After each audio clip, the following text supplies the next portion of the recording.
পোলাও, বিরিয়ানি এগুলো আমার তেমন একটা কখনোই পছন্দ না। তারপরেও মাঝে, মাঝে খেতে হয়। তো আজকে রান্না করে নিলাম সবকিছু। আসসালামু আলাইকুম, সবাই কেমন আছেন?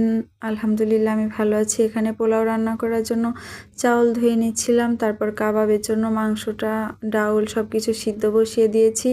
এখানে কাবাবের জন্য আর পোলাওর জন্য বেরেস্তা করে নিয়েছি। কাবাবের মাংসটা, ডালটা সিদ্ধ হয়ে গিয়েছে। আর মুরগির মাংস একদম ভুনা ভুনা করে রান্না করব, একদম ঝোল রাখবো না।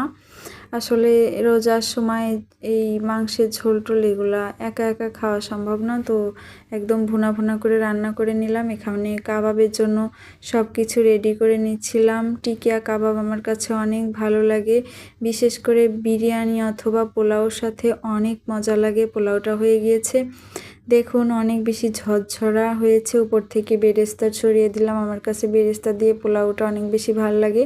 তারপর সব কিছু সাজিয়ে নিলাম। এখানে কাবাবগুলো একটু ডেকোরেশন করে নিলাম পুদিনা পাতা দিয়ে, ধনে পাতা দিয়ে। এখানে মুরগির মাংসের উপরে একটু বেরেস্তা ছড়িয়ে দিলাম।